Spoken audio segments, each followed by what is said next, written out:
From the gridiron to the AWA to New Japan Pro Wrestling, where he destroyed Antonio Inoki, and me, oh my, down on the Crazy Fan Bayou, they rioted, they set the seats on fire, and Vader was born. And when it was time, it was Vader time. I'm John Renton with my review, Dark Side of the Ring, Big Van Vader! God, I love Gary Michael Capetta. What an underappreciated ring announcer for professional wrestling throughout many, many years. He also is a great follow on social media. That being said, this is about Big Van Vader, the most athletic super heavyweight that I've ever seen. I have not seen anybody before or since that has been able to do the shit that he did. And man, just looking at the incredible impact that he had on professional wrestling. I'm not saying he was perfect. This Dark Side of the Ring dives deep into how imperfect he was. But as a fan, I fucking loved watching Big Van Vader. I fucking loved watching him when I was able to get some tapes or see some tapes from New Japan. And even after his WWF run. Don't worry, I will talk about that. Maybe not in great length, but in great fury. Because, oh boy, what could have been. He still worked in Japan. And to think, his window in professional wrestling wasn't as wide as some might think, but what an impact he left across multiple continents, across multiple people. Sometimes for, worse. There were, matches that were for the better. His feuds with Sting. His Starrcade 93 match against Flair, the feud with Foley that was, honest to God, probably the feud of 1993, at least in U.S. professional wrestling. But really, one of the most athletic big men ever. One of the most athletic super heavyweights on the fucking Mount Rushmore of super heavyweights. I wish that he had been around for a Hall of Fame induction. Because, my God, having Mick Foley induct him being able to soak up the adulation. Great talking heads here. Jim Cornette, JR, Mick Foley, Nick Patrick. I wish Nick Patrick had been featured a little bit more. He got featured a little bit at the very end. Stan Hansen, Gerald Briscoe, Joe Thurman, who was the man that unfortunately was, basically removed from wrestling because Vader was way, way, way too stiff with him. Took way too many liberties with him. They did talk to his son, Jesse, and his ex-wife, Deborah, and I do have to say, they were able to lay out the story pretty goddamn well. This is one where I wish it had maybe been able to be 90 minutes and we could have talked a little bit more about the stuff he did in Japan and the stuff he did in WCW. I wish they'd gotten Sting for this. I would have loved to have heard Sting talk about how he was to work with, because really, if you look at 92, they had a great feud in 1992. Great American Bash. You had the King of Cable finals in Starrcade, or at Starrcade 92. The White Castle Fierce Strap match. My God. 1993, what the fuck was everybody on there with all the midgets on the mountain? But he was a scary, legit badass. And he did come from a home that unfortunately was violent. And, it was like 2 miles outside of Compton. And he was getting into fights at school, and, there were people that tried to break in, and he took his sister down to the bar that his grandfather owned. Grandfather handed him a shotgun and said, you know what to do next time somebody breaks in. Oh, man. But Foley versus Vader, I would argue, was the feud that really set Foley on a great path. Also on a destructive path, because it was Halloween Havoc 93, I believe, because, that's where they had that elevated ramp. And he said, yeah, Leon, I'm on your back. Just go ahead and fall down. Fall backwards. Foley, it's no wonder Foley has problems walking and moving in general because of stuff like that. My God, Foley, what are you like? But it was one of the best feuds of the 1990s, at least on U.S. soil. Jesse, I thought, was really, really good here. I believe he tried to get into wrestling. I believe it didn't work. But he talked about the, growing up. He talked about, how his dad wasn't always there. Deborah, talked a bit about, Vader growing up. I mean, yes, Leon White, but I didn't know the man personally, so I will try to refer to him as his gimmick name because I respect Vader. The football career, he, played in L.A., Unfortunately, he had injuries, knee injuries specifically, and that knocked him out of football because back then medicine was better than it was in the 50s and 60s, maybe even into the, the 70s, especially in the 60s, talking about Ernie Ladd and Wahoo McDaniel and various others. And Bill Watts, played football, and since modern medicine wasn't exactly what it is today, a lot of men could make a lot more money in professional wrestling. I mean, you take a look at the salaries of a lot of NFL players, if you can find them, and take a look at what a lot of professional wrestlers were earning in the 60s. It's astonishing. This is about Vader, though. Just felt the need to go off on that little tangent concerning football. He tried wrestling and faced off with Brody. I think he said he was in Denver or something like that.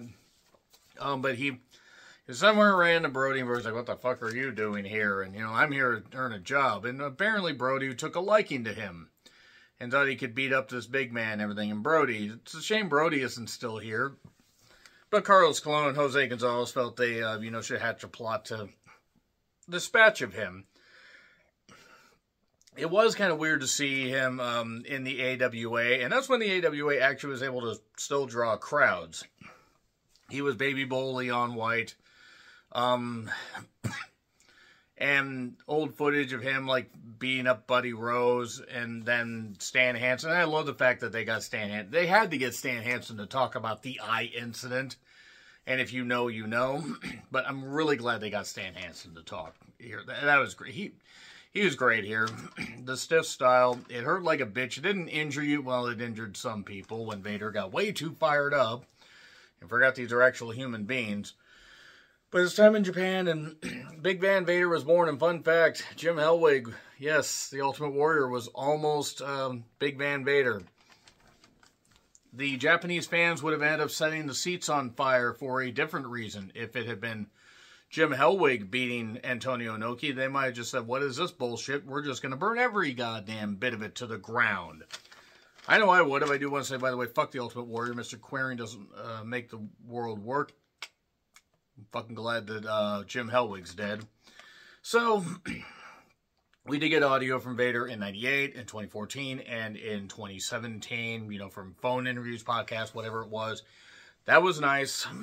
The match with Hansen where he was wearing the Vader mask, but yeah, they got really stiff, and then the eye, he had to pop the eye back in. It's gross. It's gross, but man, that just helped elevate Vader right there and just have him go superstardom. Hansen was a massive star in All Japan and New Japan at that point, because you got to think about it. Giant Baba respected the hell out of him. That was like 1983 that he went over there. So this is 1990. 89, 90, he's doing some great shit.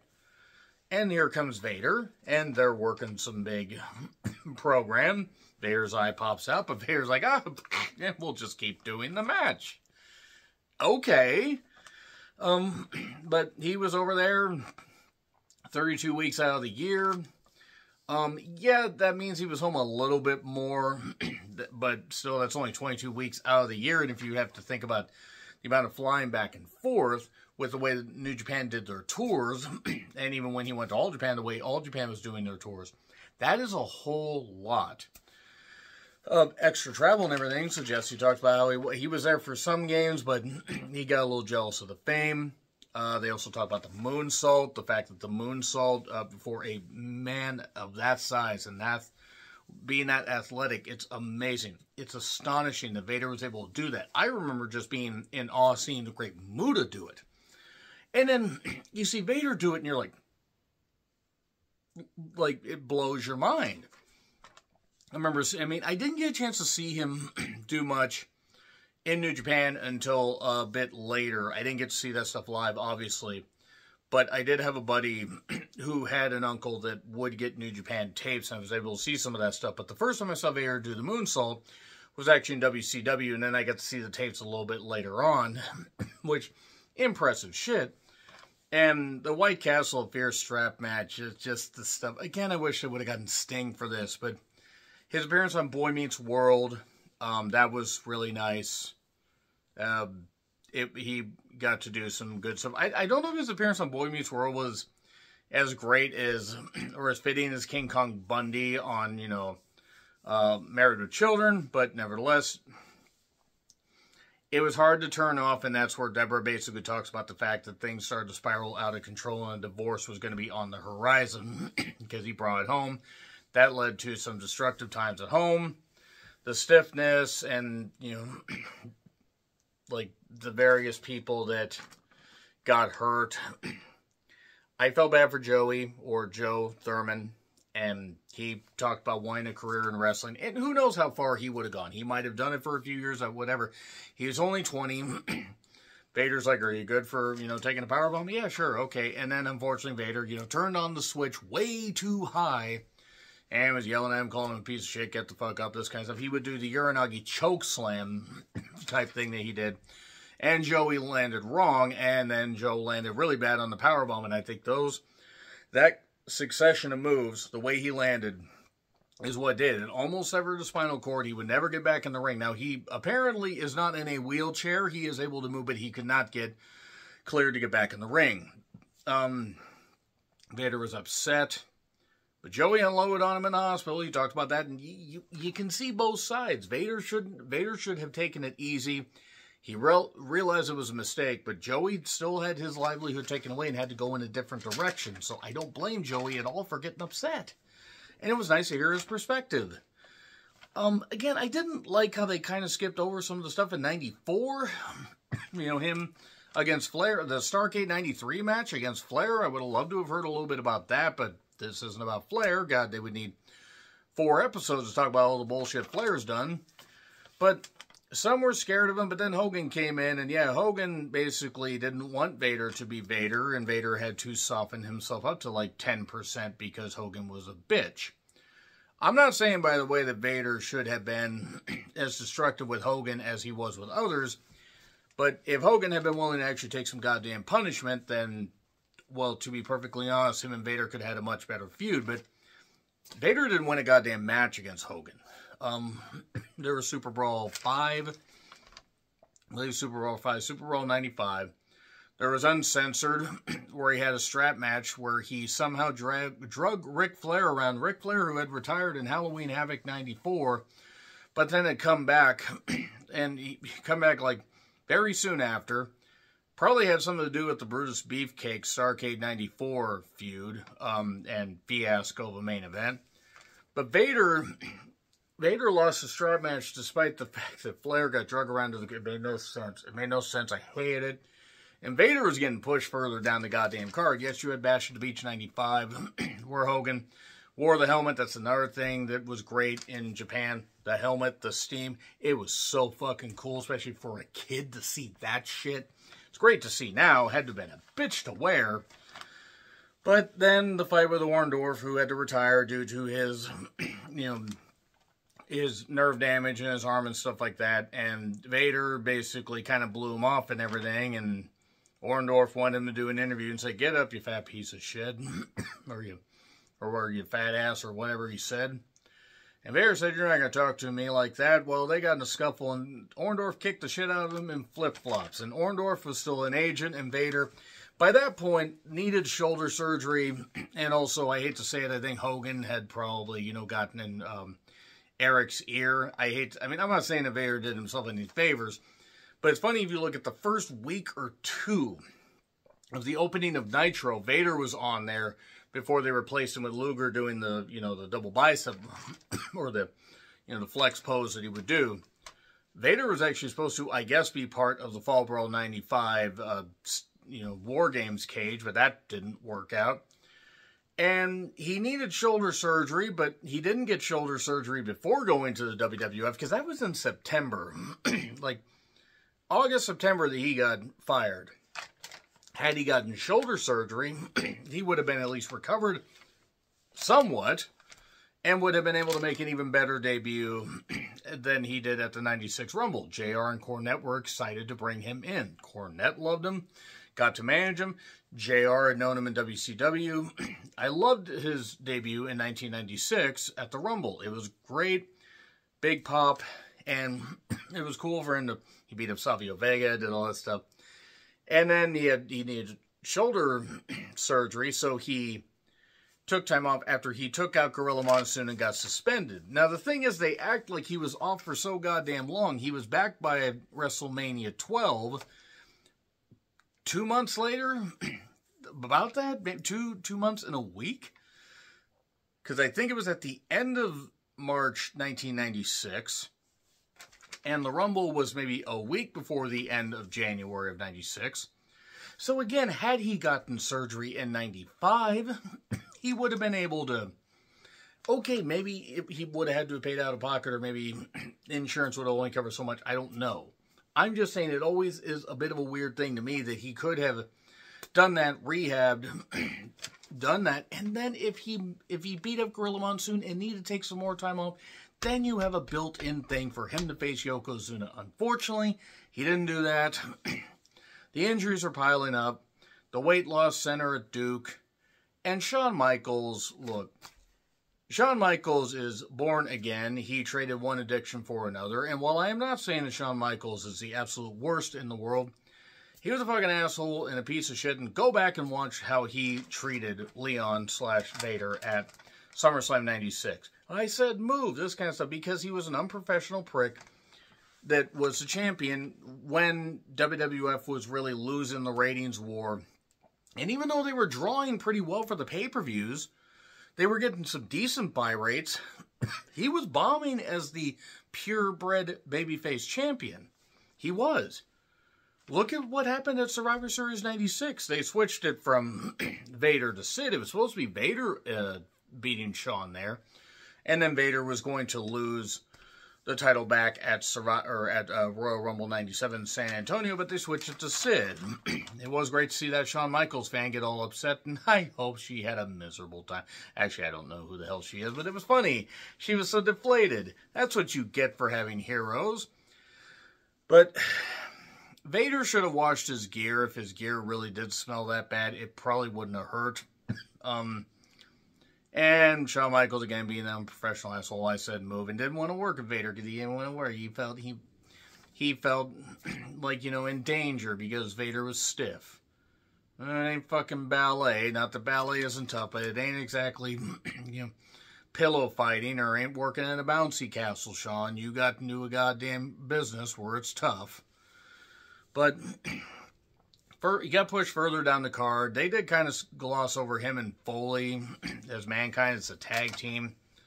The feud with The Undertaker at Royal Rumble 97 heading into that match with Foley, with the Bulldog and Owen for the tag titles of WrestleMania 13. I like to forget a lot of WrestleMania 13 outside of Austin and Brett, and also Sid allegedly shitting his pants against The Undertaker. But the Kuwait incident. Okay, to be perfectly honest, the talk show host probably didn't mean anything by it, but he kind of deserved to get throttled a little bit. But you're in a foreign country doing that, and Vader's lucky he came home. His you know, weight and everything and his issues were starting to take hold. He was up to 6 to 8 Percocets a day. He would sometimes take 2 to 3 just to go to sleep. And shoulder had been killing him. His body was breaking down. All this stuff was piling up. He left in, I think, like, it was summer, fall of 98. I think it was the fall of 98. And that was it. He was pretty much toast. I believe he went to All Japan and did some stuff.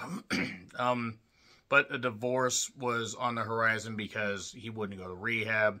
He would just drink and go back to sleep. And I don't blame Deborah at all. I don't know how anybody could. But she did that. He was in a diabetic coma in Japan. Next week, by the way, Tony Atlas.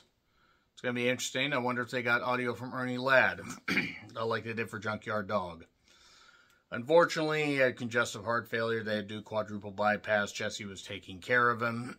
This hit me where Jesse was doing that. And Jesse talked to him and then went to work.